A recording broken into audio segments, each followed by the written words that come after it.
Unprecedented rainfall, rivers rising within hours, flood waters tearing through the iconic park. Staff living quarters were inundated at Satara camp. Water levels surged rapidly.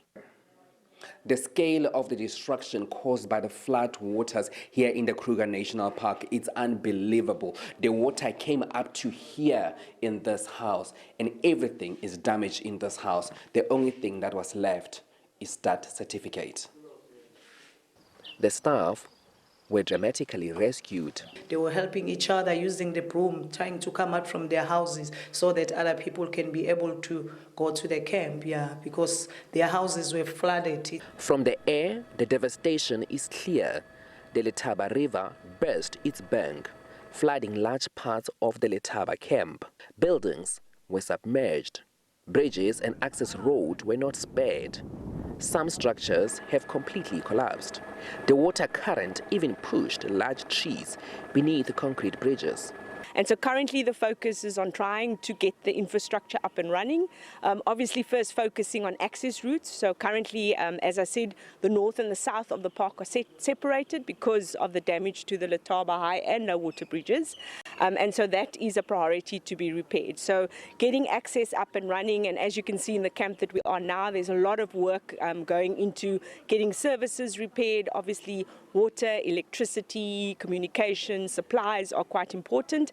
And then slowly getting the rest camps open. We are on our way to Shimongweni camp here at the Kruger National Park. This camp is one of those camps that was badly affected by the January flood that took place here in the national park.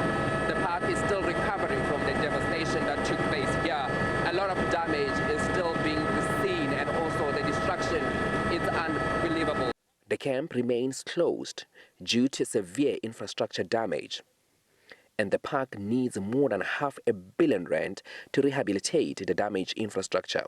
Floods had the impact they had, which is estimated as over R500 million. We are in the reality that insurance, for example, will not cover all of our needs, financially that is. Even the operational budgets that we have won't cover all of those needs. So that's why the Minister Aukamp, announced what is called the Kruger Recovery Fund. Also, we've had approaches by some in the private sector who've said, can we own the fixing of a particular part of the park, whether it's a bridge, a road, and so on. And we're saying we're very open to have discussions around that. The other point I must emphasize most importantly is that as we are busy with reconstruction, we are also thinking of how do we now make sure we have climate resilient infrastructure. Because the issue of floods is not just a once-off occurrence. You know, it's been happening a couple of times. According to the park's officials, restoring the park is not just about tourism, but protecting a national treasure. Dumela Machogo, SABC News, Kruger National Park.